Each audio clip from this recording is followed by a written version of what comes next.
Scooby-Doo, Scooby-Doo, Scooby-Doo. On this episode of the History of the Course podcast with Curtis and Josh, we finish our look at the band from Dayton, Ohio, known as The Devil Wears Prada.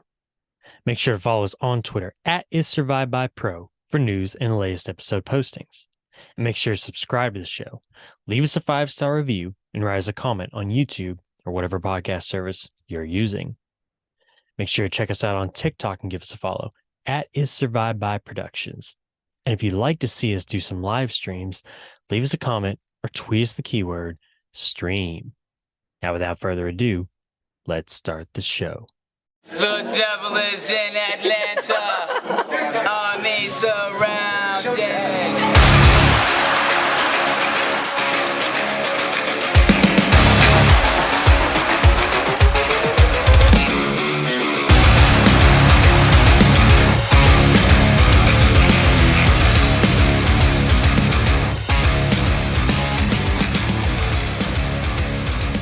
At the time of the onset, humanity mismanaged the gravity of the virus. It's hopeless now, this tragedy, exhausted of necessities. We're forced to flee without escape, complete retreat since the outbreak. Biblical devastation, superlative damage. We've lost control, we're in a panic. We've lost control like we ever had it. Welcome back to the History of the Chorus podcast, sponsored by the Church of the Seventh Track, where each and every episode we take a look at the history of a band from the core genre. I'm Curtis, and with me, as always, is my co-host, Josh. We are starting off this final episode of 2023 with a brand new segment here. It's called Josh's Cooking Corner. Josh, what do you got on your inaugural episode of the Cooking Corner? Well, I didn't make this, but it's a wheat cinnamon roll with cream cheese frosting. It's Delicious. so good. Describe the texture. It's gooey. It's gooey. Okay. I would say it's a little drier than a normal cinnamon roll. Dry like a desert. Wheat like a field. But it's got a ton of cream cheese frosting on it. So I'm not going to say anything about that. Awesome. Yeah, dude, it's the final episode of the year. This is our first full year of doing it. Does it feel like it's been a full year? It feels like it's been longer than it has, because when I was going through making my top 5 list, I was like, oh, that's all the bands we've done. Yeah, well, the other thing too is like, I mean, we've been doing this longer than a year. Yeah. We started the History of the Cores in August of 2022, September of 22. But yeah, it does feel, I mean, like you get some of these bands, I mean, like Zayo, AFI. Well, let's see here. Zayo was the longest one. That was a 4-parter. AFI was a 3-parter. Silverstein was a 3-parter. So yeah, you get some of these bands and it's just like it gets really long because they have big discography, and it makes it feel longer. But yeah. Yeah. 2023. What a year. And if you stick around to the end of the video, we'll give you that year in review, along with Josh's top 5 eras. Oh, I was like, my top 5 errors. This band messed up here and there. No, top 5 eras of bands we've discussed so far. If you're wondering what the heck that is, Josh, what is it? What's all that about? What's that all about, man? So we always talk about eras in a band, their best We talk about errors too, but yeah. Their best run, which consecutive albums are the best run for a band. And kind of a caveat here, I didn't give it to anybody who only had a couple of albums. I feel like that was just there's not, it's a cutoff, a cutoff point or such. So cool. So yeah, if you're interested in that, and our like I said, our year in review, also stick around to the end of the video, and we shall deliver the goods right to you. Alrighty, Josh. Let's talk about some of the bands we listened to, or band, whatever, that we listened to this week. I'll start us off. I've got two different slides here. So this first one, it's a band I talked about either last week or the week before. It's called Execution Day that I got through Eric. This one is I think he said it's their debut album, full length. It's called Heal. He suggested it. He said he really liked it. I gave it a listen. Not really a big fan. It's okay. I mean, I would listen to it again. But that EP that I talked about, like I said in the last episode or the episode before, from the bottom of my heart EP, that's to me, that's my jam off of Execution Day. If I'm going to listen to Execution Day, that's the album I'm going to listen to. And if I remember correctly, by the time they get to this one, I think they've changed up either their clean vocalist or their unclean vocals, maybe both of them. I can't remember, but it definitely sounds different from their EP. So and just you start getting more into production and kind of um, more well, just kind of overproduced songs, I guess you could say, really. Whereas your EP is a little more rougher and just kind of back to basics, and I like that. So yeah, it's like I said, it's an okay one. I would listen to it again, but it's not the album that I'm going for with if I'm going to listen to Execution Day. Then my other slide here, again, being the last episode of 2023, I wanted to kind of give a shout out on some albums that I listened to over the last couple of weeks from bands that we talked about this past year. So you've got Symphony in Peril, their debut album right here. You got Zayo's 2021 Crimson Corridor. You've got AFI's Black Sails in the Sunset. You've got Vanna's Curses. And then you've got Handshake Murderers, Essay in the Progression of Man.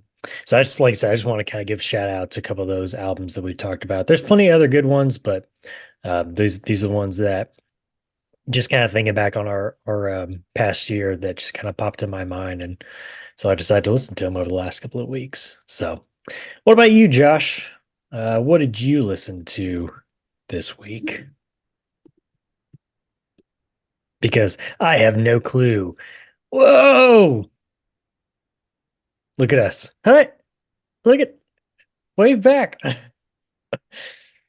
I can't remember the last time that Tater made an appearance. Man, I has he even made an appearance on the history of the course? You're on mute. Ugh. Probably not. Yeah, I don't remember. I feel like it was Red Right Hand or Throne of the Dragon that maybe he made an appearance on, but yeah. Yeah, what'd you listen to this week? Whoa. Whoa. Enough playing with the cats. It's Okay. time to get down to business.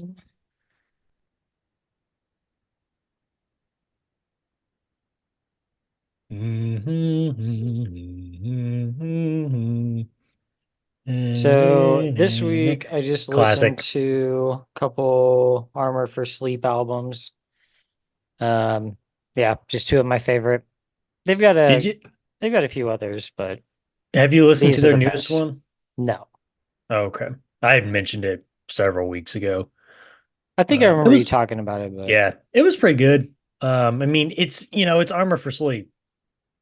You know what you're getting into, right? it's all pretty much the same. Yeah. Yeah, it's all basically the same. So, but it was still a good album, I thought. I don't Yeah. even remember what it's called now, but anyway, Yeah, these two nice. have long been my favorite. I remember when I think it was Dream Make Believe on a Burn CD. Yeah, from a girl who lived a few doors down. The girl a few doors down. Yeah, I got that, and I'm pretty sure I got a burn copy of From First to Last, Dear Diary. Yeah, I remember that. Yeah, and that was kind of my introduction to those two bands. Yeah. If you had to pick one out of those two that was your favorite, which one? Oh, I'm going Dream to Make Believe. I mean, now, yeah, it lasts, like it holds up. Yeah. Dear Diary as an album does not hold Oh, up no, no, no, very no. I'm talking well. about the two armor Oh, gotcha. slaves. Um, I mean, if I'm doing that, then I think I would lean. I don't know. That's I a don't tough one. know. I Yeah. don't know, man. What to do when you're dead? That's a great one too. That's tough to say. It's a good one, but I still like their debut Yeah, personally, but yeah. yeah, they're both good. Nice.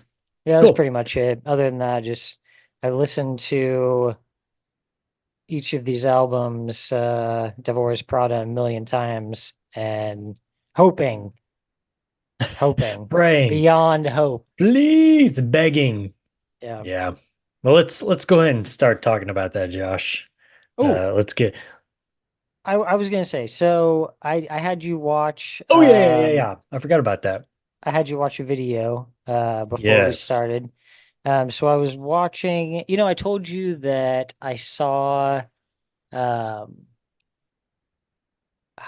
there's a podcast that's called Downbeat. I told you about it. It's one of the guys from Stray from the Path, and he has on just different musicians, talk about usually a lot of guys they've toured with and stuff. Right. And he had an interview with Jeremy DePoistre.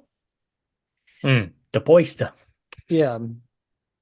And so I watched a good chunk of that earlier, and Jeremy kept talking about, I don't know if I don't, I'm not sure if it's his wife. I know they're together, but Yeah. this girl, Emma, kept talking about Emma this, Emma that. And then at one point, he got to a point in the story where he said,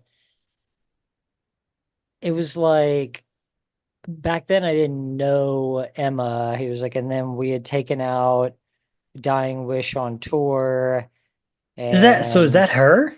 yes, She looked familiar, but I wasn't yeah, for sure. But okay. yeah, that's her. Nice. So I wondered Nice. who he was talking about. Eventually, I figured out that he said that like she was in Dying Wish. She's like, oh, I'll go look them up. And instead of watching a music video or listening to one of their tracks, I decided to watch a live show. And I told you, I was pretty blown away. Um, the track they opened with was Cowards Feed, Cowards Bleed. And that really knocked my fucking socks off. Zoop. There they Yeah. go. How'd you feel about that? Yeah, I was very interested in that.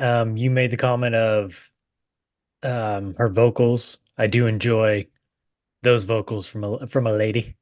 From a lady. Um Makes me think of the like Walls of Jericho a little bit and right, yeah, like the city. right. The guitars, just Oh, the just yeah, those ripped. just like back and forth, everything are sick. Um I do one part we didn't talk about earlier was I do like the part where she's doing the unclean and then you also get the one guitarist doing unclean over her. I Mm-hmm. don't feel like I mean, I could just be missing it, but I mean, I just don't feel like you have like a lot of that where it's like you get the female main uncleans, but then you also have like a backup unclean that's a guy and just kind of like layering it, which makes it Mm-hmm. like sound sick as all get out. I always think of I wrestled a bear once. I think it's Erase It All on Hail Mary, where I can remember what his name is, but the guy that used to be in All Shall Perish, and now he's in um, Suicide Silence, Eddie something. But like when they duel, oh my goodness, man. Um, we need more of that. We need more of that in music. Um, More, and then the other please. thing, May more I have please. some more? May I have some more in the yeah, in the spirit of Christmas? May we have some more? Dude, Um, that's one of those layered vocals are one of the things that I love about Flesh God Apocalypse, because I told you before that they all do vocals. right. And so, well, at least the original like four guys, they all still do vocals because now Right. there's like a guy who plays piano, and I don't know that I've Several ever heard added him do members or whatever, yeah. vocals. Yeah, and then they have that woman that does like opera stuff for them too, and she's like considered like a member of the band. Uh, but yeah, they all that was one of the things that originally like drew me to them when I saw them. Like, oh my God, they're all doing vocals like, and it would be like two of them at once, and then like one of them by himself, and then the other two would be like together, but they would always be all in different pitches, you know? So that layering sound is just so delicious. Right. I the other thing I didn't mention earlier was I'm looking at pictures and it's not so much now showing up in the pictures, but like the from the live set there, you've kind of got like a really like interesting mix of like people in the band. So you've got, of course, you got the female vocalist with some sick vocals. You've got um the guitarist who looks like he probably could have come out of like Maylene or some other Southern band. Of course, you couldn't see the other guitarist because of the, like you said, the speaker. The drummer, just I'm the pretty way his sure beard he is is. of Hispanic. Okay, yeah, then okay, it'd Yeah. be that guy then. Yeah. The drummer with the way his hat is, it's kind of in the way he kind of looks kind of hipster kind of. And then the bassist, he looks I would almost say like hmm, I'm getting ridiculed for this. He's foreign, I'll say I'm that. thinking, oh yeah, you think? I'm thinking Asian I just maybe. don't, well, I just don't want to be like, Asian or such and such and be like, whoa, they all look the same. And no, that's not what it is. You know? So, yeah, so it's like you've got like a very interesting like mix of people here in this band. So I thought that was pretty funny. Yeah. The guitarist looks really familiar, man, which is very interesting. The one we could see I mean, in the video, but they haven't been around that long. right. So I mean, are you Yeah, I looking don't up who know. it is? Yeah, I try, but I mean, like you said, though, it's like they haven't been around for very long, so it's kind of hard to get much information about them. Um, just trying to go onto like their Wikipedia page, but none of the names really look familiar. Besides, saying her name earlier. Um, yeah. The guitarist Sam Reynolds and Pedro. So it'd have to be Sam Reynolds, but that name doesn't even sound familiar though. I mean that of course at the same time too, that just sounds so generic of a name. But anyway. Dying Wish ban on Google. About 63 million results. Like dang. Okay. Yeah. No, I enjoyed it overall. It was a good live thing. Oh, the other thing too, I forgot. Just with that song, I love the way, we talked about kind of that the eerie notes kind of playing with the feedback at the very beginning, just kind of introduce the set. And then you come like right in with those vocals. It's like, oh, so good. And then I've already mentioned it to you. Probably one of my favorite parts of that video was the guy in the Slipknot t-shirt, just like getting super hyped. Right. Yeah. No, So he was that loving it. guy he was just so into it. But yeah, it was good. I'd be interested to hear some studio stuff just based off of that. So especially that song. But anyway, yeah. Anything else on that? On Dying Wish? Yeah, or are you ready to rip the band-aid No, off for Devil? I think I'm ready to talk about this. Yeah, but I mean Z2, Z2 is pretty Z2's good. good. Yeah. Yeah, we'll talk about that. Let's go ahead and finish our look at the band known as the Devil Wears Prada. Finish the year off right, Josh. Where we last left off, Transit Blues had come out, Jonathan Gearing on synth, and Giuseppe Capilupo on drums were both added as full-time members. They previously had been session musicians. Giuseppe was just a session member on Transit Blues, and then Jonathan had been a session member, I think, since Space EP and Transit Blues. So now they're full-time members. It's funny because we talk about it all the time about session/touring members, like just add them to the band. What's the problem? What's the problem? Well, the Devil Wears Prada is on our side when it comes to that. They decided, you know what? Come on in, guys. Yeah, be part of the band full time. All right. Anyway, important notes here though, on Jonathan Gearing, who does the synth. He will contribute songwriter duties along with production work on the band's future albums. So I kind of put that in there because I wanted to kind of put it out there and say, I wonder if his contribution now with songwriting and production work has done some of the contributing to the sound change that we're going to hear on these next two full lengths. Um, he was already a session member even on Transit Blues, and that's where I feel like it really started to change. Really starts changing even more on the act, and then something totally else to me on um, Color Decay. But yeah, so anyway, just kind of keep that in mind as we talk about these next couple albums here. But before we do, Josh gave me some inspiration here. Just gotta find it wherever it is. Yeah, it's Where's a it at? holiday episode. Where the heck is it at? Got my Star Wars holiday shirt on. Oh, there it is.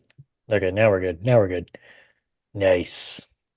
Okay, anyway, so back to the episode. Okay, so let's just dive right on in, Josh. That one in. 2019. Dive on in.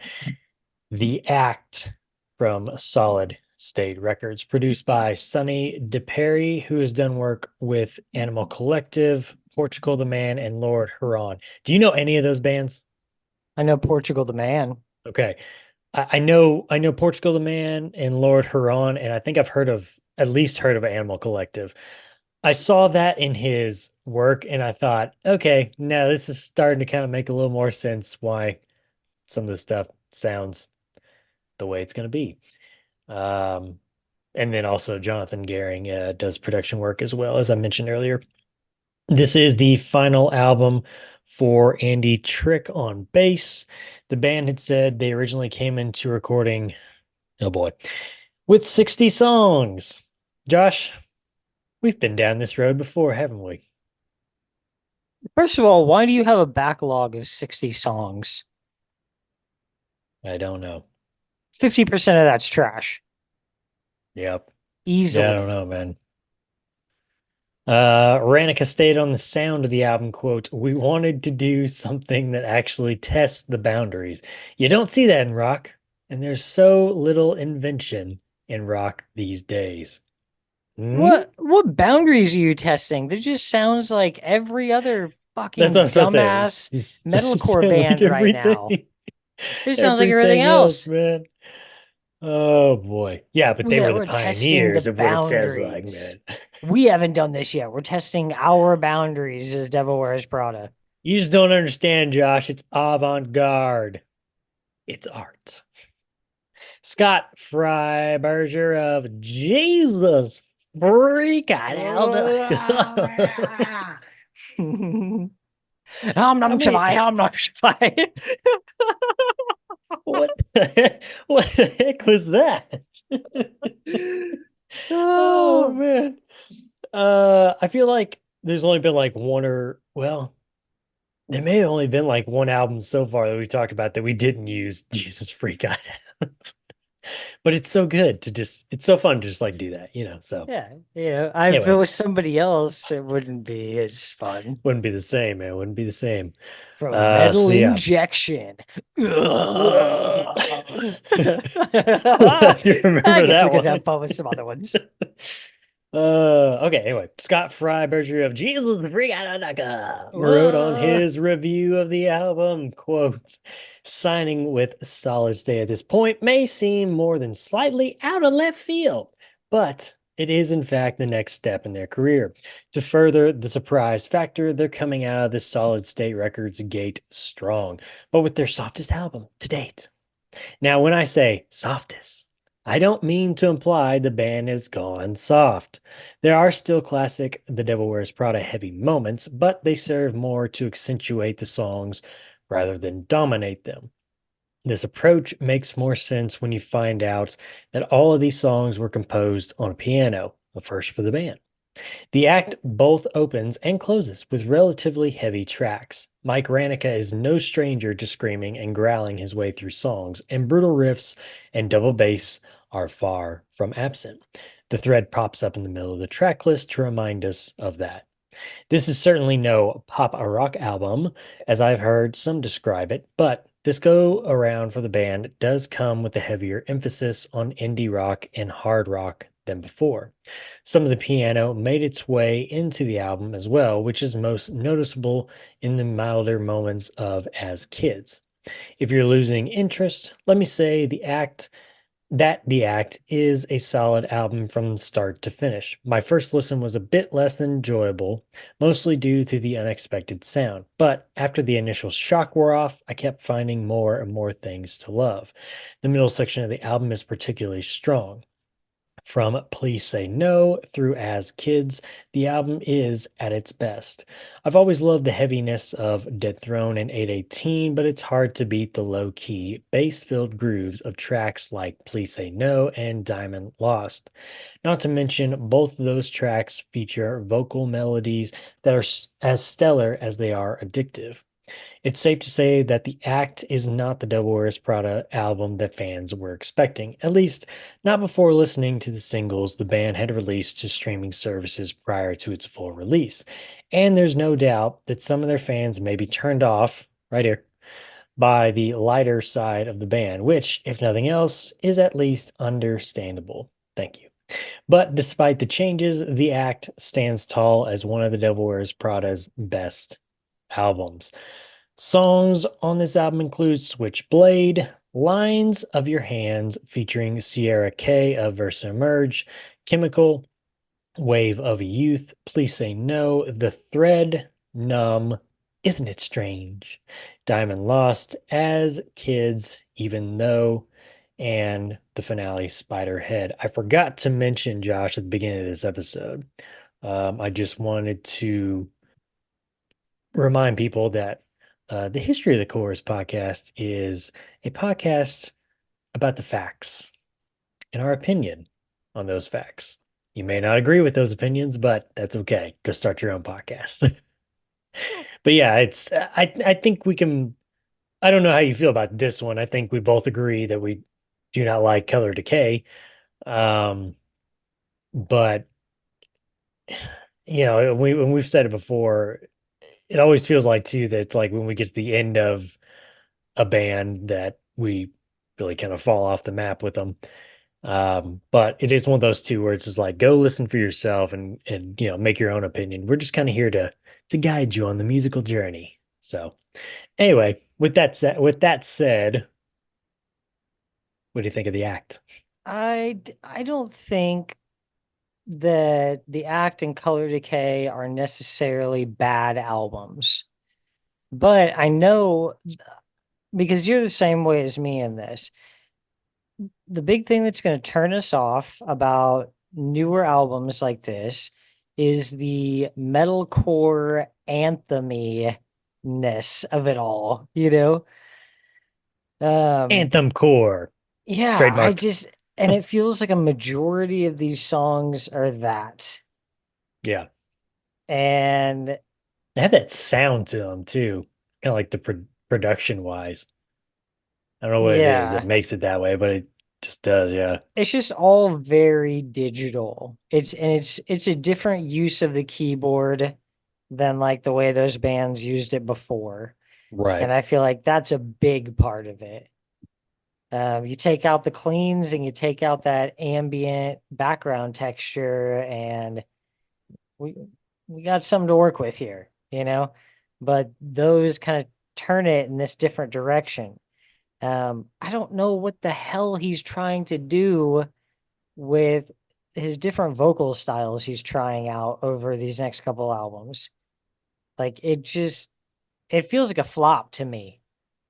It is. I 100% agree that I feel like it's a flop. It's just like I don't. So we made mention, I think, in a review on the last album where so he's got this side project. I think there's another guy from Devil Wears Prada that's in it too, but it's called God Alone, and it's like a post-punk band. And I listened to like one song this past week, and I it wasn't for me. Um, but I remember the reviewer saying that um, he felt like it was that what he was doing in that was influencing the Devil Wears Prada, or what he's trying to do in the Devil Wears Prada now. And it's kind of like, if you're going to do that, it's like, do that over there. Why are you trying to, like, that's why you have side projects. So you can go express yourself over there doing that. Why are you letting your side project now bleed into your main thing? Yeah. You know? Don't let that ruin this. Yeah, I just, ugh. It's off-putting for me, man. It makes me nauseated. It And I is. like Yeah, for and I sure. like a good like I mean like what he's trying to go for. I like a good version of that in some instances. Like sometimes Touche Amore kind of got on that way, but it's like he's got the voice for that. He knows how and he knows what he's doing. This is just like I don't know what the heck this is.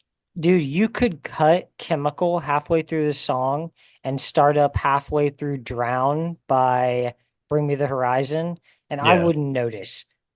I wouldn't notice that you had done Yeah. that. Um, yeah, everything from this block of like 2016, 2017 within the genre up through right now has just been a dumpster fire. Like all these bands that had a winning combination with what they were doing before, like we've written several great albums. We know this is what people like.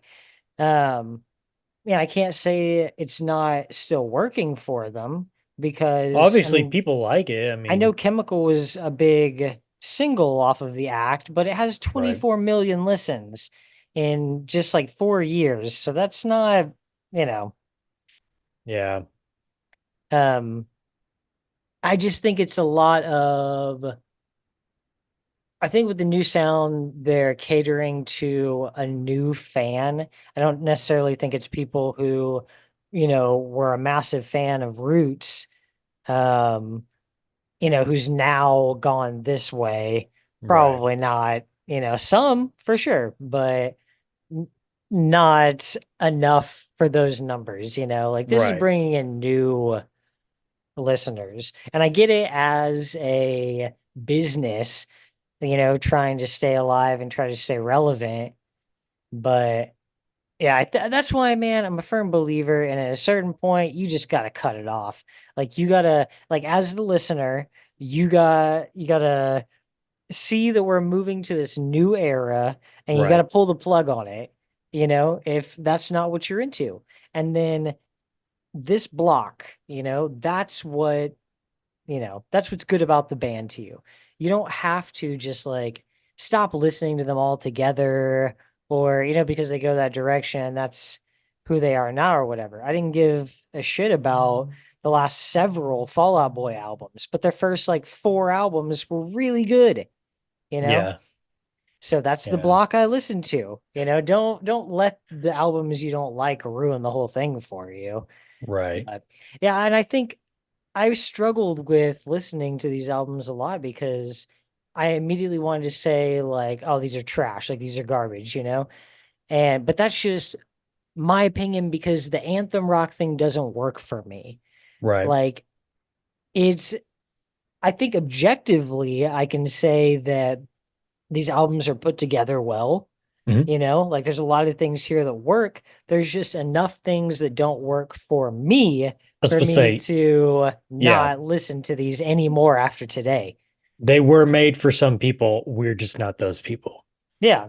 you know? So I kind of struggled with how I wanted to, describe these albums. I think objectively they're good albums, but I don't care for them. Right. Yeah. Like, I think they will be very popular. Well, obviously they are. Yeah.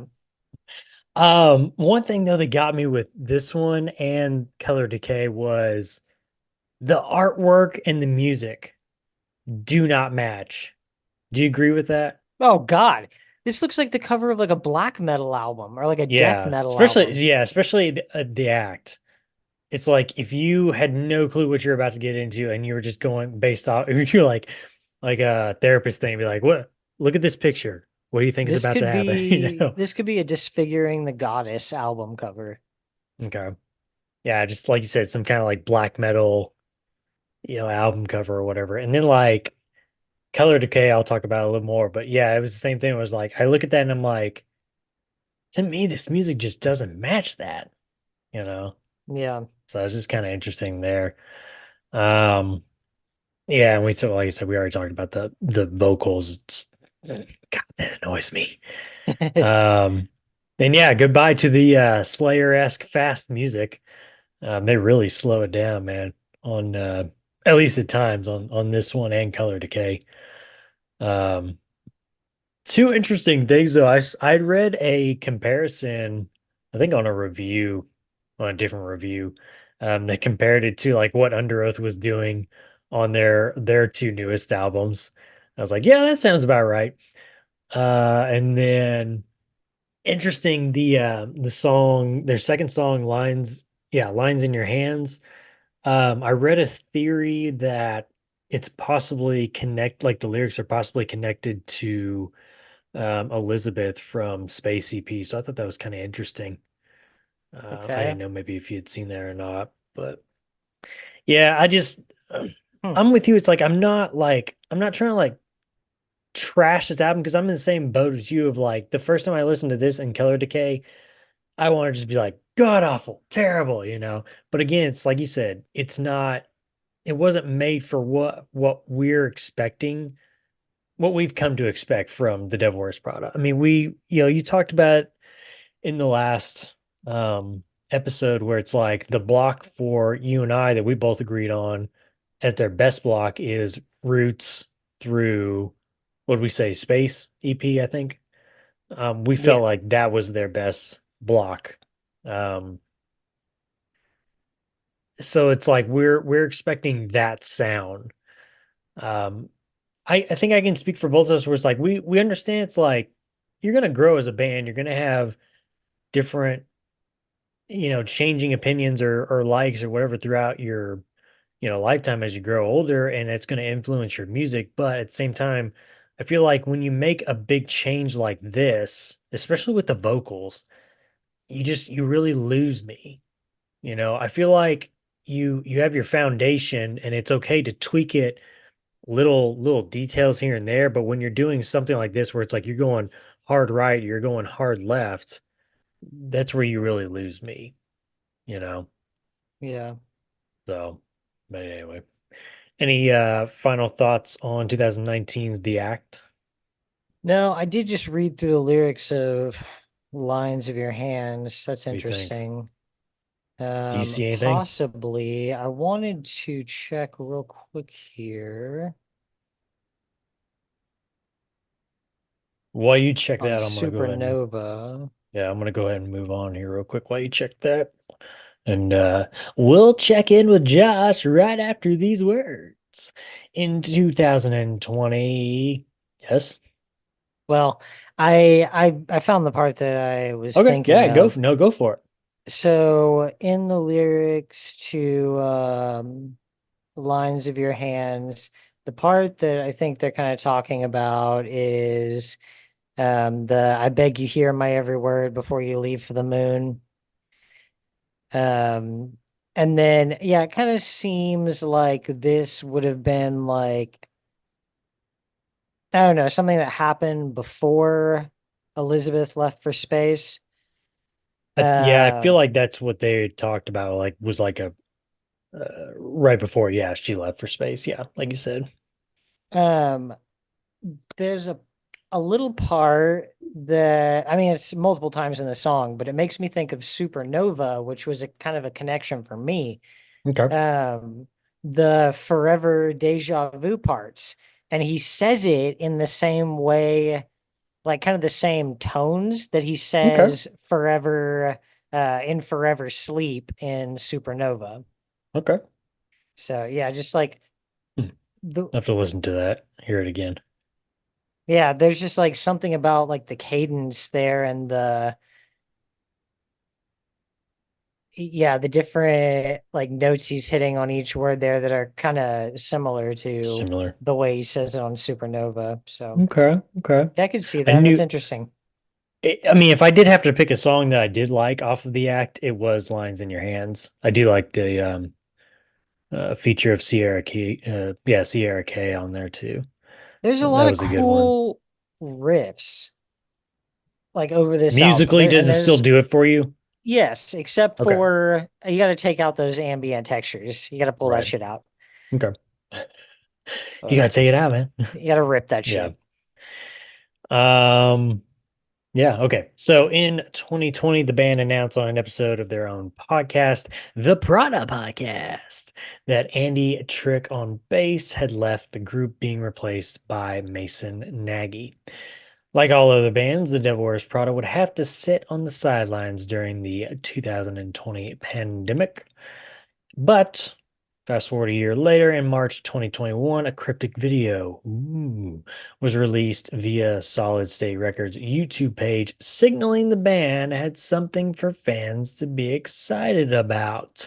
And that excitement turned into 2021's Z2 EP from Solid State Records. It's Christmas in Zombieland behind Josh, produced by the gang, the band themselves.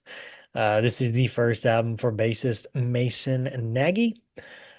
Vocalist Mike Ranica stated that while Zombie EP was, quote, about how to fend off the apocalypse, Z2 will be about, quote, hopelessness against the horde.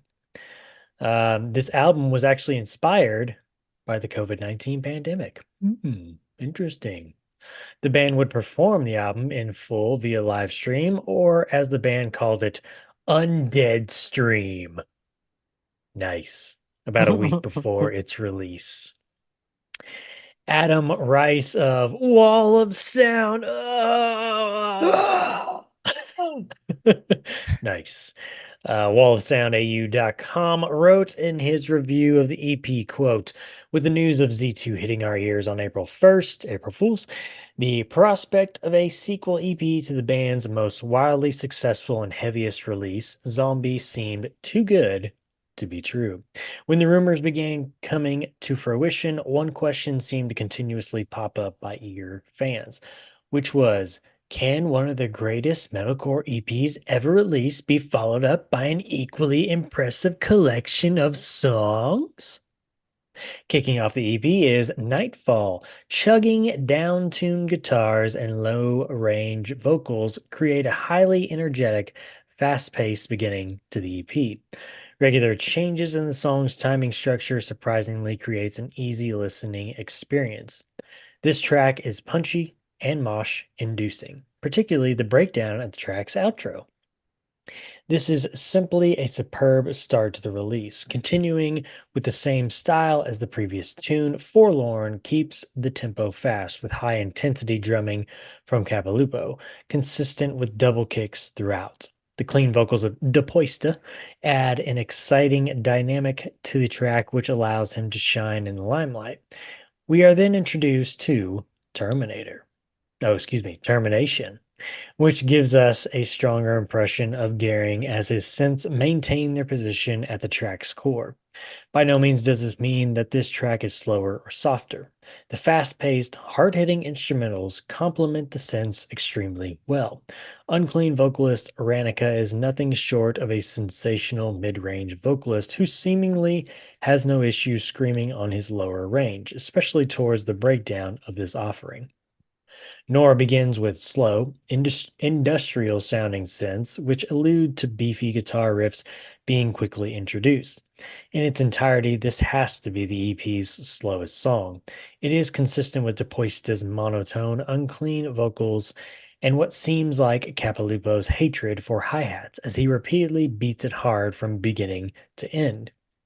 Concluding this release is Contagion, which has a lengthy, slow introduction that focuses on DePoista's clean vocals, and he doesn't miss the mark by any means. Low-tuned guitars and double kicks are quickly reintroduced as we see this release out on a heavy note. The synthesizers are completely fulfilling as the track comes to a close. Rice goes on to finish his article by saying, quote, "There will always be those who diss every release, but I, for one, find this to be a fitting sequel that maintains the value the original EP's music holds." Songs on this EP include Nightfall, Forlorn, Termination, Nora, Contagion. Josh, did Z2 live up to the sequel hype? Yes. Okay. Nothing was going to beat Zombie 1, you know? No, no. But this is as close as you're going to get. This is a good sequel. You know, the Does sequel's this, never as good as the original. dang it, you beat me to the question. I was going to ask you, is the sequel ever good than the No, original? Okay. never. Yeah. It can still be Um, good, but it's never as good or better. yes. Wait, can it be I as good? it can be close. Okay. It's just always like a little notch below at least. Yeah. Okay. Um, I do like that they continued the story, it feels like. It feels like it's been many years, like since the end of the last one. There's still people out there trying to I survive. Yeah, I feel like that goes with that artwork right Oh, behind you for though. sure. For sure. Because it's I look at that and I think it's been years because the building is deteriorating.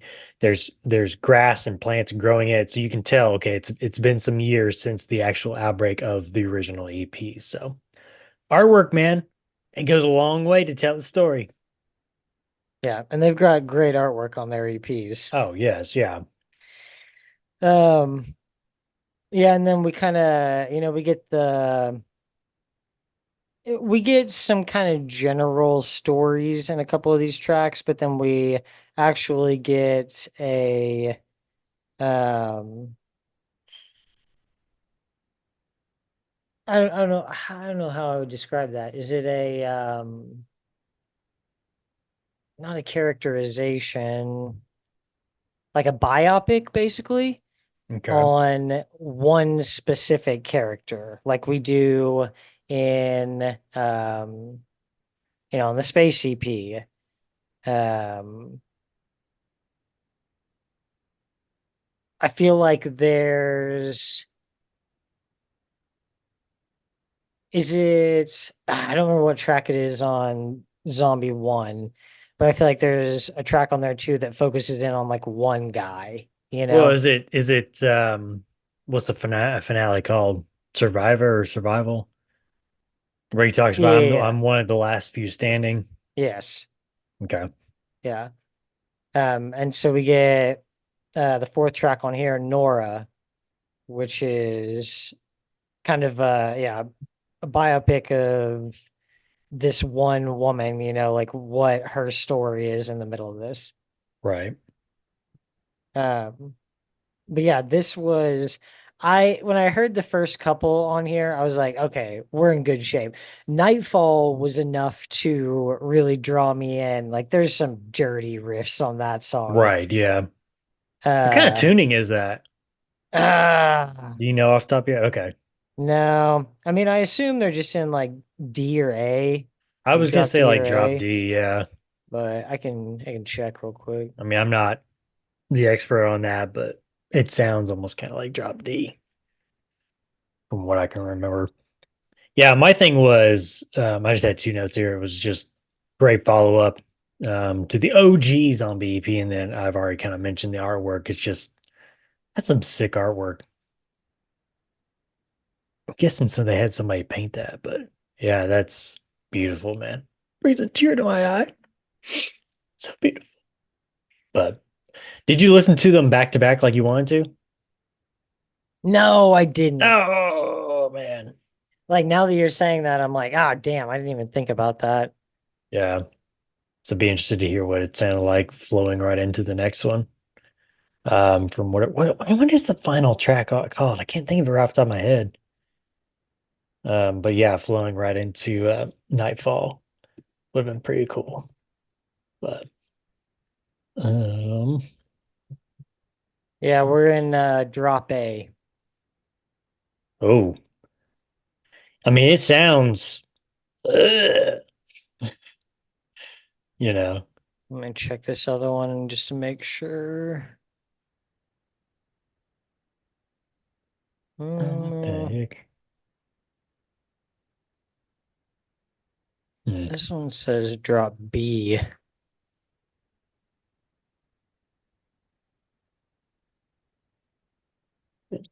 Yeah, Nightmares. drop A, drop B. So I've got two different versions here with drop A and drop B. Yeah, Survivor. Okay.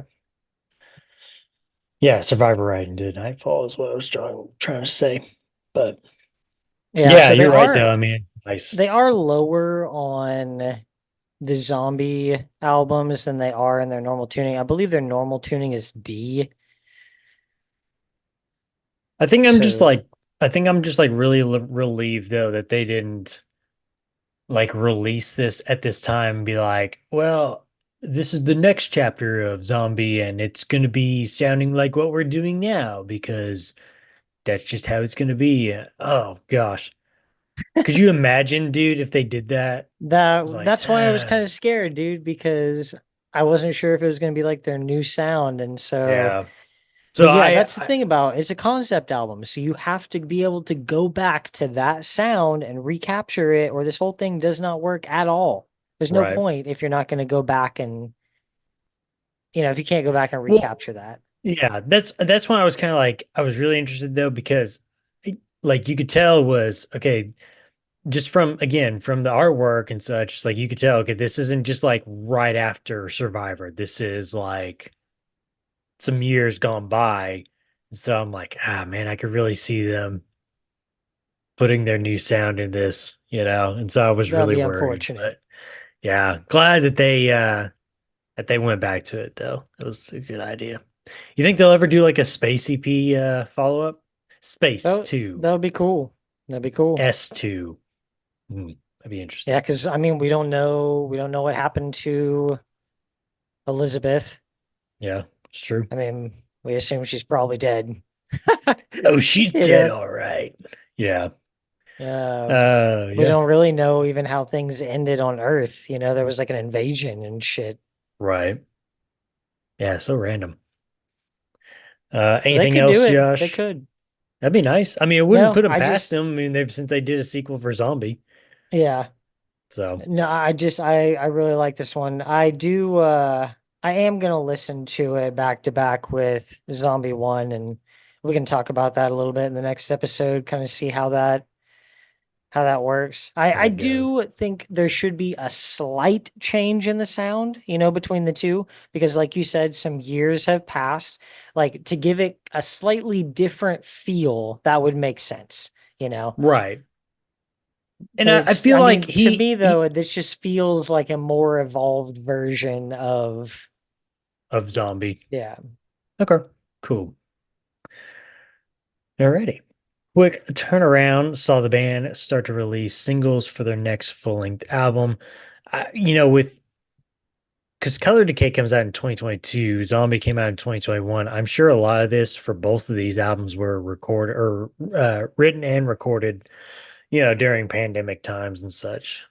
So I'm sure that contributes to the quick turnaround here. But 2022's Color Decay from Solid State Records, produced by Jonathan Gehring and Sam Guyana.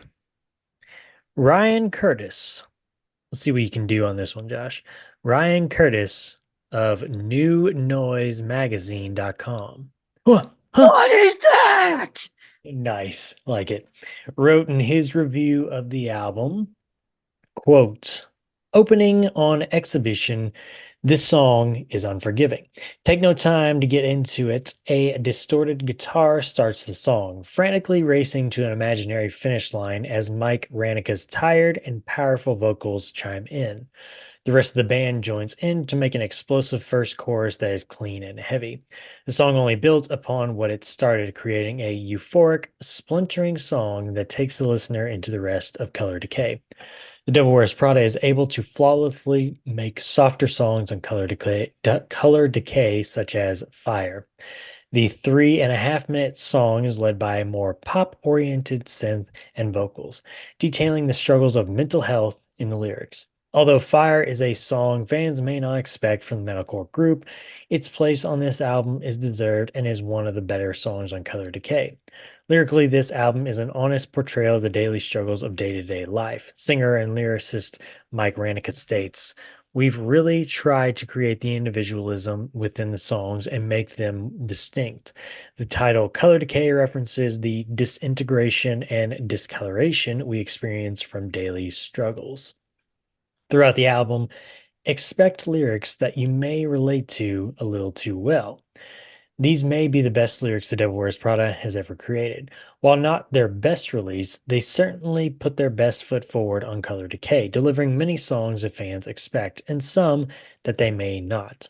I can't blame a band for trying new ideas and concepts, and the Devil Wears Prada incorporate them in a way that may not work out, but they certainly don't fail with experimenting. This album is heavy and explodes with emotion. It is certainly worth the 40 plus minutes you'll spend listening to it. Songs on this album include Exhibit, Salt, Watchtower, Noise, Broken Sacrifice, Trapped, Time, 25, Fire, Hallucinate, and the finale, Cancer, and a couple of bonus tracks, Reaching and Ignorance off of the deluxe version. What did you think about this album, Josh? Not much. Not much.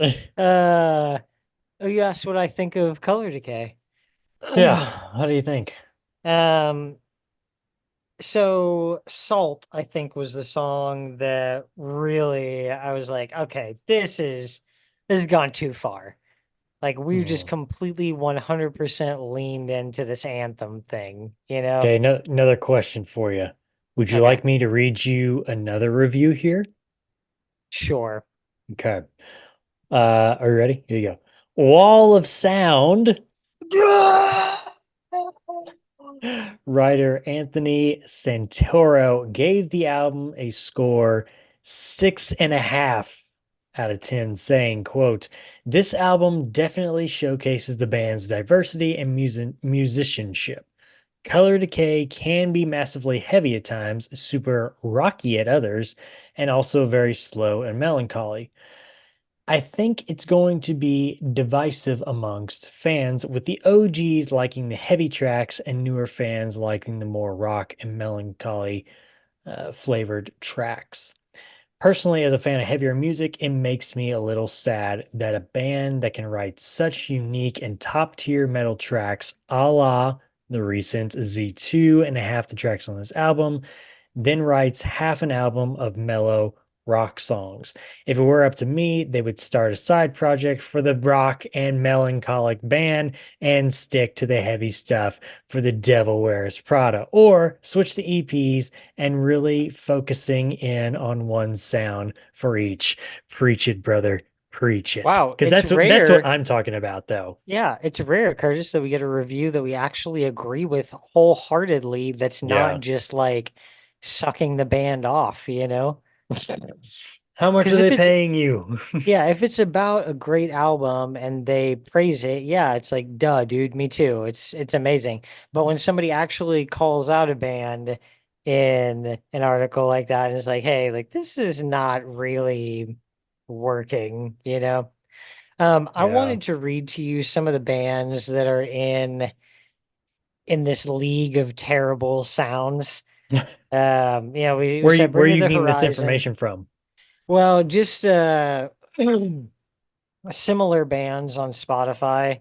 Oh, okay, Um, Spotify. Okay. and I went off of not off of Devil Wears Prada because I didn't want it to be skewed by like any of their old stuff. Right, So I yeah. went off of Bring Me the Horizon because they've had several albums now that are all like Okay. this.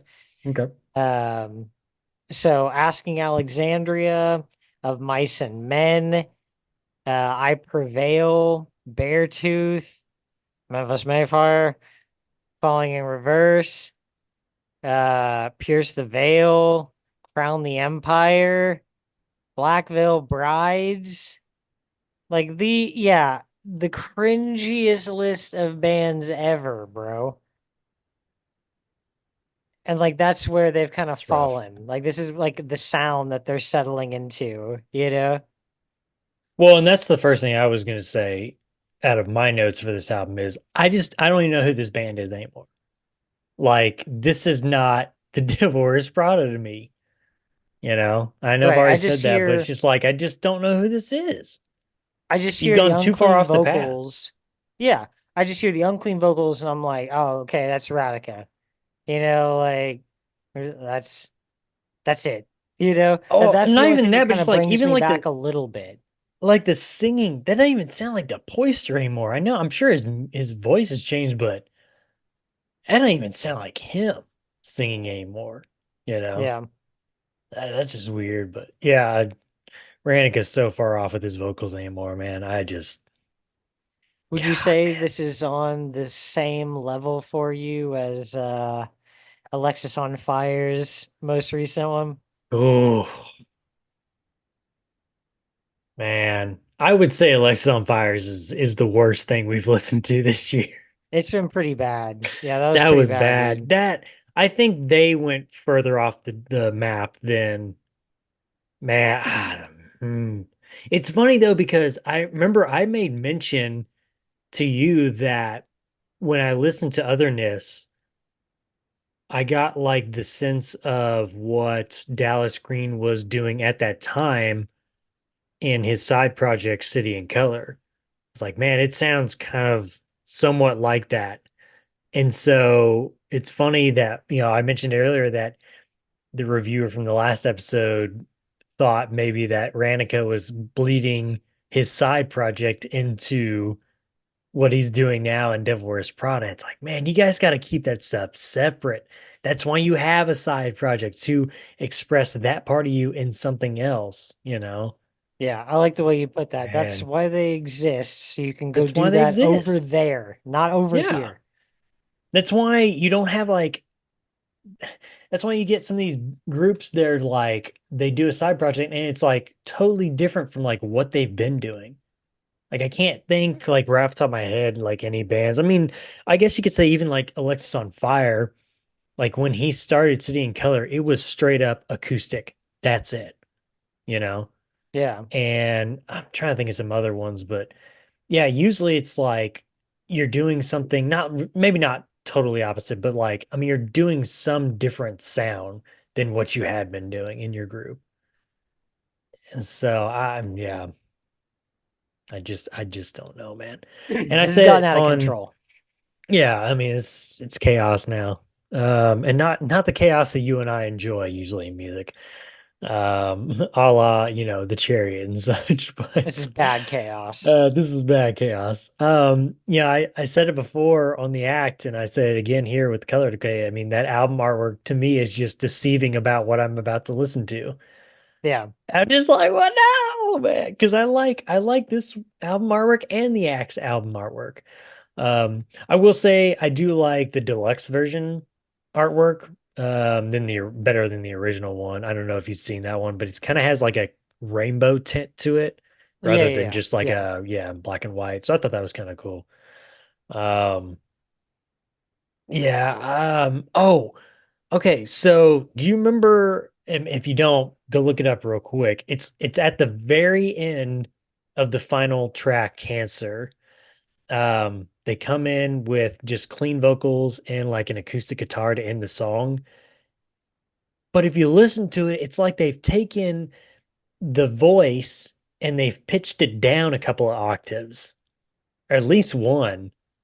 And I'm just like, what are you doing? Let alone just like doing that in general, but just like ending an album like who does that? Who pitches down their vocals like that? Do you know what I'm talking about? I think so. Let's say go listen to it real quick just to get some reference, but I'm just like, what the heck, man? I mean, I just remember like listening to that at the very end, and it just kind of like caught me off guard too. And then I realized that the album was over, and I was just like, what? Like, okay. It's just really weird. It's like, yeah, it sounds terrible.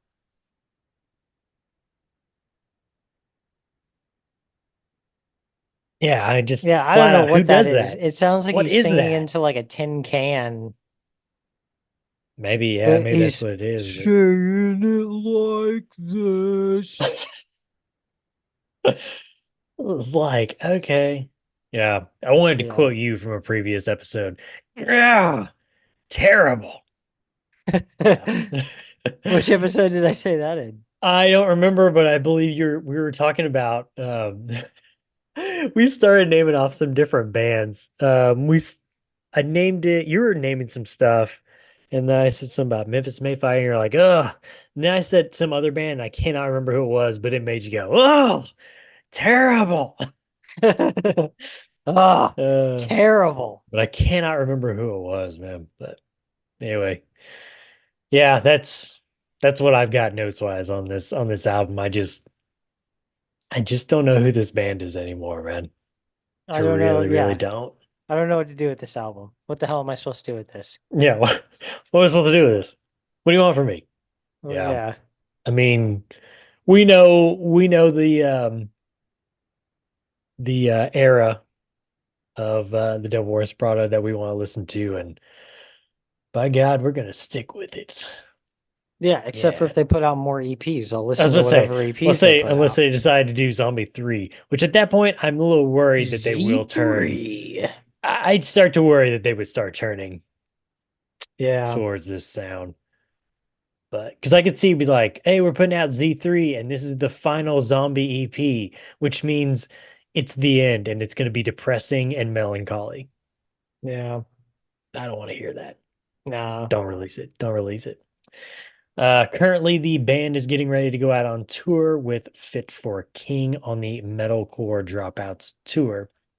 Then we'll head overseas to Europe for another tour to fill up the first half of 2024. Josh, what do you feel like the future holds for this band? I mean, are we coming towards the end here? Mm, I don't know. Not if they decide that, sometimes we're like, okay, a band's pretty much toast because they're too focused on their side projects. Right. But with them, I'm like, no, they just decided like we don't want to do that in our side project. We'll just do it over We'll here. just do it over here. Yeah, we'll just bring it back Devil Wears Prada. I could see them like sticking it out for another few albums, like with this new sound. Right. I mean, they're coming up. If you stick around for another 2 years, you're gonna be hitting your 20-year anniversary mark. So as a band, Yeah. I don't know, man. I feel like there's no real end in sight for this band because I feel like that they've in their mind they've kind of reinvented themselves and kind of like re-energized their sound in their opinion.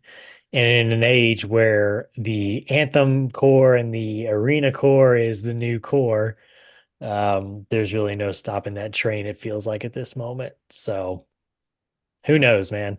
I did want to end it on this last note here. I happened to see on, I can't remember if it was Color Decay or maybe The Act. There was a linear note in the production that's they thanked drummer from Silverstein, Paul Kohler, and they listed him as their manager. And I thought that was kind of interesting. I was like, I wonder if that's the Paul Kohler from Silverstein. And so I looked it up. Well, so the Devil Wears Prada is managed by a management company called Tandem Management. And Paul Kohler is actually one of the co-founders of of that management group. And so I started looking at some like the artists that were on it. There's a lot of different artists. Silverstein's on there, August Burns Red, 4 Years Strong, of course, Devil Wears Prada, Counterparts, Straight from the Path, The Plot New, Intervals, Better Lovers, Protest the Hero, Dying Wish, like you said earlier, Drug Church, Poison the Well, Landmarks, like Moss to Flame, Bearings, Being as an Ocean, Lionheart. Um, yeah, there's a lot of different bands that they've got underneath their management group here. So I thought that was interesting. And I started looking, they've got four producers there with them too. Bo Burchell, who's done or who's the guitarist in Seosin. He's one of their producers too. But and then some of their staff members, like I said, Paul Kohler was a co-founder, along with a guy named Richard Fernandez. But one of the names that stood out to me in that group too was JB from August Burns Red. He's a senior artist manager. So anyway, I just thought that was kind of interesting. Little side note there that they were managed by Paul Kohler. Um, you're on mute again. Interesting. Yeah, yeah, just kind of an interesting side note there. All right, Josh, final thoughts to wrap up the Devil Wears Prada series. I think, these last two just weren't for us. I'd probably say the Um, last three. I mean, Transit had some good stuff on it here and there, but it was trending in that direction that we're going now, yeah. Yeah, these especially last vocally, but three full lengths. yeah. Because Z2 still We worked for love me. That Z2. was, yeah, that was the only saving grace here. Saving grace there, yeah. Uh, but yeah, and like I said, objectively, I think they are good albums. They're put together well. They're gonna play well to the mass audience, Right. and they're gonna continue to make money off that because that's what a lot of younger people who are into the genre like, you know. A sucker is born every day. Oh. Oh. No, I'm just But kidding. yeah, that's pretty much it on that. I mean, go listen to these two albums if you like them, that's awesome. That's awesome for you. This is just not, like we always say, this is not the band I was listening to, so I'll probably just not listen to these albums and continue to listen to the ones that I like from Right, exactly. Go find out for yourselves. Yeah. I'm trying to remember. I think you said Roots was your starting point, right? That you would them. Yeah. recommend. Mm-hmm. Yeah, I think that's a good start, good spot there. Alrighty. Let's move on into our final chapter here, Josh, as we close out the new year. Welcome The old to year. the old year. Oh yeah, that's right. Welcome to 2023 year in review. This isn't going to take long, at least on my side. I've just got some few statistics for you here, Josh, on our 2023 year. So Josh, you and I covered 18 bands in total this year. Does it feel like 18 bands? Feels like more, right? I know we kind of talked Yeah, it about it a little feels bit like at the more. beginning.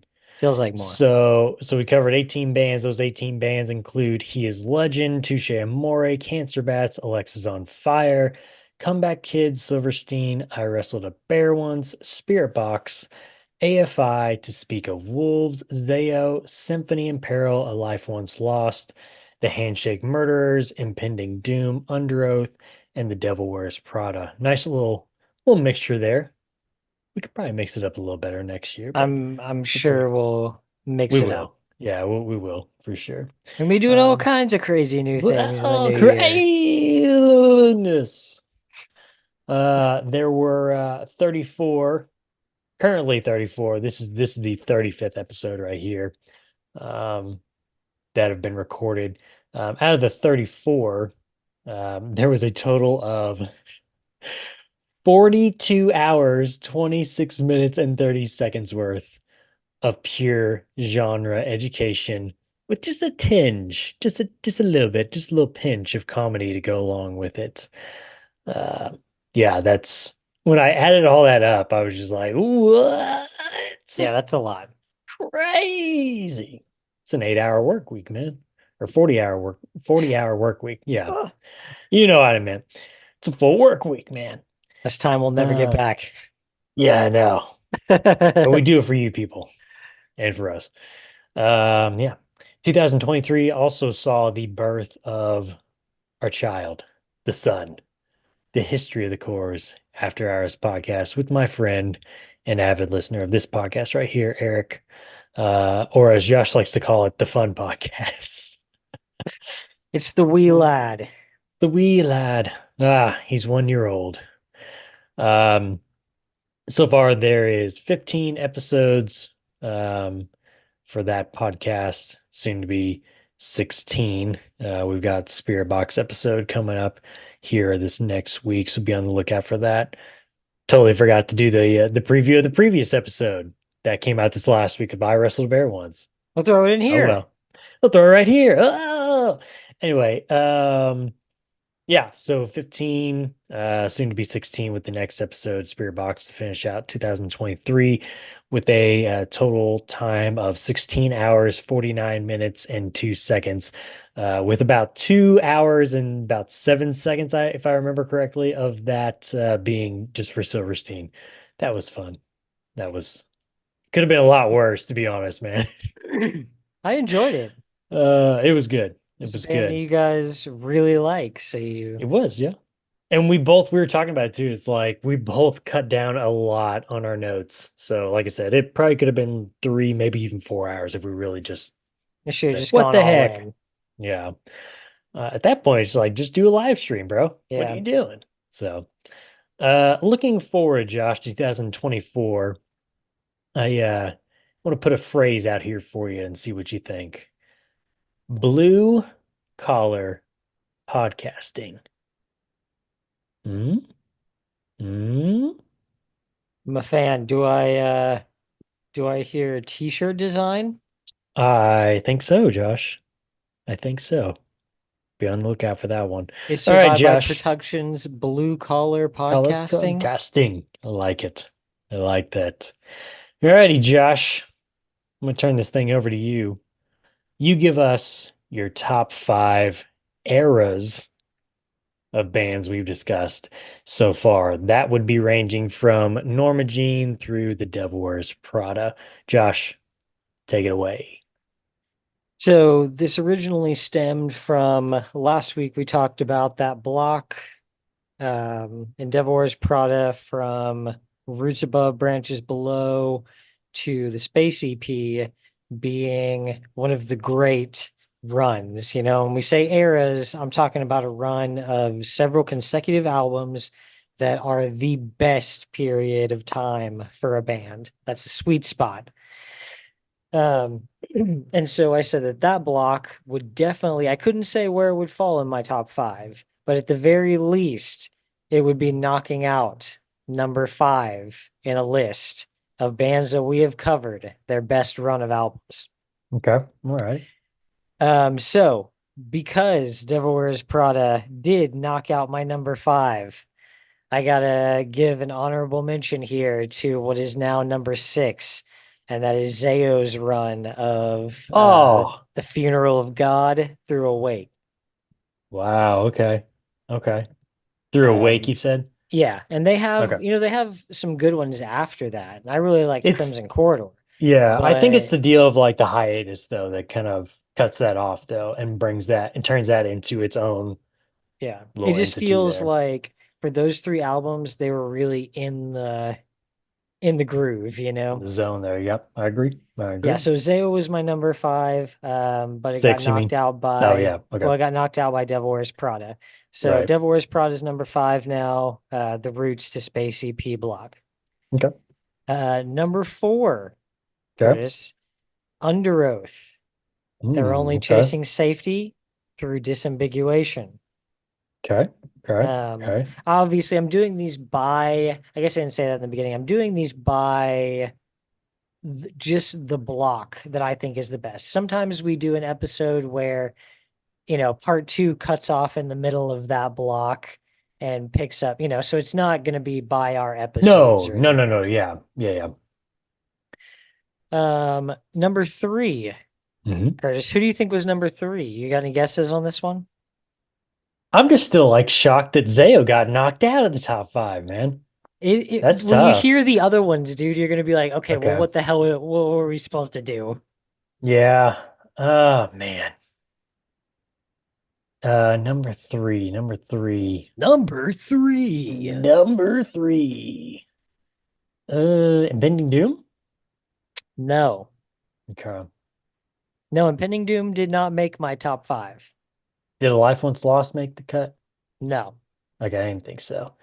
we're Final talking guess. premier top tier, my friend. Okay. Norma Jean? No scrubs. TLC? So number three was AFI, and Oh, it's I the didn't even think about that one. is the Yeah, Black go ahead. Sails through Sing the Sorrow. Okay. Okay. That's Okay. there's some other great albums, Yeah, but those three together. it's a good grouping, And man. you got to throw in there too. So it's really four because the All Hallows EP Oh, that's right. is Yeah. also there. Yeah. Drowning, Art of Drowning, and All Hallows. Yeah, Yeah. that's right. I was trying to remember what was in between those. Number Nice. two on my Mhm. list was Norma Jean. Okay. It's Bless the Martyr all the way through Wrongdoers because, Durr! yeah, Wrongdoers was one of my favorite albums by them. So Polar Similar just didn't like, there's some really great tracks there, but it doesn't hit me as hard as Wrongdoers, and All Hail definitely didn't. So in my head, that's kind of where it starts to trail a little bit for me. We talked about it in that episode of, and I made mention that Wrongdoers is the last album that you have a original member, and that's guitarist. I think it's Durs. I think is Yeah, what they yeah, call yeah. him. Yeah, that's his last album. And once you cut him out, yeah, you've got, you know, all new guitarists, basses, yada yada yada. Of course, Corey's still there, and we've talked about before. It's like Norma Jean is Corey, even though he didn't start the band. Norma Jean lives and dies by Corey. But I feel like that losing Durs contributed to the sound change that we got on Polar Similar. For sure. So, Yeah, and they made I had to give them my number two because all but two of their albums fall in this run. Like it's a right. multi-album situation. This is like 6, 7 albums that we're talking about in this run. So it'll probably be no surprise to you when I tell you that my number one is Every Time I Die. Okay. Because from the beginning to the end, It's just the that beginning to is the the end, right? run. That is the run. Every Oh single my album. goodness, man. That's hilarious. How did I not see that coming?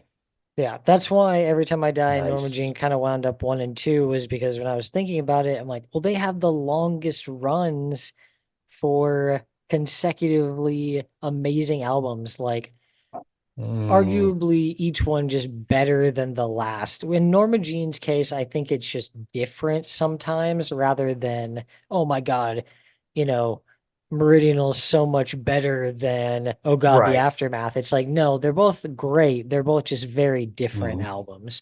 they With just Every Time stack I them up. Die, it's not so much that they're different because they're all very similar, but it just somehow manages to reach a new height with every album.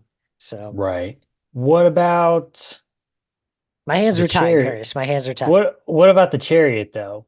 Because you make me think that there's an album that drops for you Um, that kills the because I mean l- now obviously they were only around for 10 years. uh-huh. There's only is it four full lengths? Yeah, four full lengths? No, five full lengths. Right? Five? Yeah. That was kind of my first thought, is I thought about how many albums they have, Right. you know. Um, and then for me, I didn't want to use that one because Long Live has never been one of my favorite albums of theirs. Like What? there's a lot of great tracks on there, but it doesn't hit me the same way that Wars does on Oh one yeah. side of it and the way One Forget about Wing does on the other side of it. it. Okay. It Yeah. I'm not it's trying to like sit here and like comparatively. argue for it It's to be on literally there. I just yeah. just yeah, it's literally just comparatively. Okay. Yeah, that's cool. When you've got those two albums on either side of you, it would have to be the greatest thing they ever did to hold up, you know? Yeah. Hmm. Okay. Okay. Just trying to look back at some of these bands that we did this year, see if there was I mean, any there's a good run of everything is alive through Wars. Like that would be yeah. a great block, but it also I don't know, everything is alive isn't the same as what they're doing Well, and yeah, Beyonce and beyond. it sounded like you So said Beyonce. like I put Bless the Martyr in there, but if I was measuring it the same way I did the Chariot, I would probably start with um Redeemer. Yeah. So Because I was about to say, even like Oh God is kind of a separate thing from yeah. I would consider that It's kind of like a transition album even. yeah. I would say it would almost lean more towards though Bless the Martyr than, Yeah. Redeemer and what you get beyond that. But Yeah. and I think his vocal style kind of leans more for that or helps with that, whatever. But uh cool, man. So we'll just have Interesting. to see as we keep going through, who's going to Yeah. dethrone some of these. Yeah, It's we'll going to have be to, tough. It's going to be tough to bring down, especially every time I die out of that top spot. man. So rehashing it here real quick, honorable mention at number 6 that got knocked out by the band that we just finished up talking about. You've got Zayo from their Funeral of God album through their Awake album. Number 5, you get the Devil Wears Prada from their Roots Above, Branches Below album through their Space EP. Number 4, you've got Under Oath from They're Only Chasing Safety to Disambiguation. And number 3, you've got AFI, Black Sails in the Sunset through Sing the Sorrow. Number 2, Norma Jean from Bless the Martyr, Kiss the Child through Wrongdoers. And Every Time I Die's full discography. Full I mean, discography. what If you're more can I not say into about the that? super raw stuff, maybe you start with Gutter Phenomenon, you I know? feel like nobody for you, nobody's gonna. I mean, this is not really fair for everybody else. It's like we got to compete with the whole Every Time I Die discography. I mean, I don't think anybody's gonna beat that one, right? Probably not. Yeah, that's probably a lock. But everything else is subject to change. Who knows, man? Who knows? I could give it away to somebody who had like two albums and they were both amazing. Like 2 albums though versus what? How many is in their discography? Every 10? Time I Die, Yeah. yeah, something like that. Boy, that'd have to be like the world's greatest band. Yeah, like nine, I think, Yeah, that's nine or quite a 10. bit, man. But to me, like put 2 versus 9 or 10 albums. Phew. They'd have to be amazing. Good luck to that band. Yeah, that'll be interesting though. We'll have to wait a whole year, see how many more bands we can add to the list here, and see if Well, any of and those bands can contend. as we come up like across them, it'll be like organically, like it did with Devil Wears Prada, like how this started. Oh, for sure. Yeah, If we yeah. if we go through a run of albums, I'm just like, oh my God, this you know what? This one knocks out Under Oath out of their spot. You Everybody's better just moving down like a peg. you better like post this up on your room somewhere, just like a printout of like your top 5 or 6 or whatever you want to throw Zayo in there, and then just throughout the year 2024, just kind of keep looking at it Just and move it around. yeah, there you go. Ah. Yeah. Alrighty. 2023, man. What a year. Um, man, 2024. What is gonna happen next? Yeah. Be interested to see. And with another year under our belts. There was something else I was going to say, but I've already forgotten it. Oh well. What are you gonna do? What are you gonna do? You got anything else to say, Josh, about 2023 or even the future for Nope. 2024? I think we're just planning on trying out some new things this next year with the show. Um, yeah, hopefully just, I mean, mixing it up a little bit. We'll be doing a lot of different bands. We'll be doing some stuff in different genres. Yeah, I think one Yeah. one thing I want to add is like this next year is like maybe doing some like when some of these bands start, like even like bands that we've covered already. Well, yeah, bands that we've covered already. I want to like if they drop new songs or whatever, I want to do like, first listen reaction video or whatever, stuff like that. Yeah, for sure. So yeah, a lot of things on the horizon. So be on the lookout for them in 2024 and And beyond. beyond. Plenty more of JesusFreeGuide.com reviews. Oh, Be on the lookout for those. Alrighty, let's get on out of here, Josh. Make sure to follow us on Twitter at A Survive by Pro for news and the latest episode postings, not just on this show, but our other shows as well. We have the History of the Cores After Hours podcast, where I sit down with my good friend and avid listener of this very podcast, Eric, and we talk about some of the bands me and Josh have already talked about on the Fun podcast. The Red Right Hand podcast is also there for your listening entertainment. It's covered all 6 seasons of the Peaky Blinders with a few history episodes in between. Make sure to check that out. There's also the Throne of the Dragon podcast, which so far has covered season 1, soon to be season 2, that Josh is super excited for. I can't He wait. can't contain it. I can't Of wait. HBO's House of the Dragon.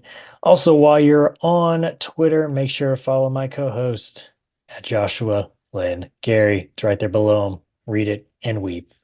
Make sure to leave us a 5-star review and write us a comment on whatever podcast service you're using. And if you want to listen to us and see our smiling faces, head on over to our YouTube page. Just search Is Survived by Productions. That'll have every episode from all of our shows. Subscribe to the channel, thumbs up the video. Josh, would you like to know who we're going to be covering first in 2024? Who's going to be getting the honor of being the first man on the History of the Chorus podcast in 2024? Yeah.